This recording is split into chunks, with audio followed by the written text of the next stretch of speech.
তো ফাইনালি আমাদের রান্না শুরু হয়ে গেছে। আর এখানে মিক্সার মেশিনে বাটাও শুরু করে দিয়েছি, কারণ আমাদের নিরামিষ সব কিছু রান্না হচ্ছিলো।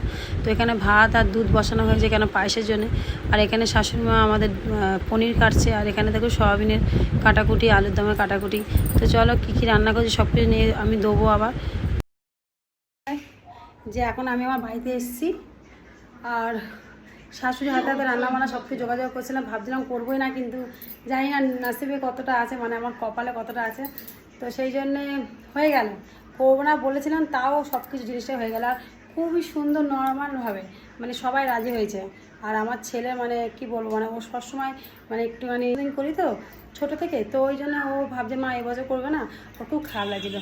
তো আমার একটা মামি যে আমাকে খুব ভালোবাসে, তো দুটো মামি, উনি আমাকে টাকা দিয়েছে, দুজনে মিলে দেওয়ার পর ওনার টাকা দিয়েই সব কিছু রান্নাবান্না হচ্ছে। তো চলো আমরা ফের সন্ধ্যাবেলা আসছি, সব কিছু তোমাদেরকে দেবো।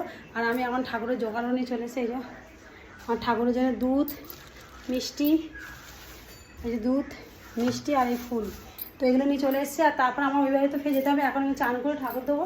তো চলো কিছুক্ষণ পর ফের তোমার কাছে আসছি।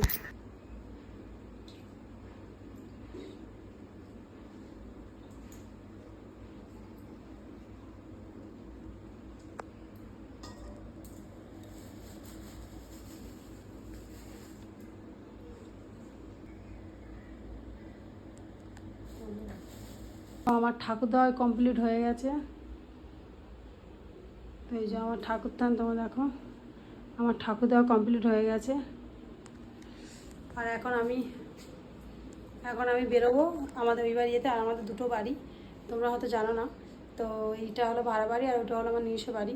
তো ওখানে যাবো, কেন শাশুড়ি বাড়ি সব কিছু রান্নাবান্না সব কিছুই হয়েছে, আর এখানে আমরা থাকি। তো এখানে পুজো আসতে দিয়ে এখন আমরা যাব, গিয়ে ওখানে আমার ছেলেকে কী কী খাওয়াচ্ছে না খাওয়াচ্ছে সব কিছু তোমাদের দেখাবো। তো চলো ভিডিওটা দেখতে থাকো। আর সবাইকে বলছি লাইক কমেন্ট শেয়ার সব সময় করতে থাকো তোমরা। টাটা।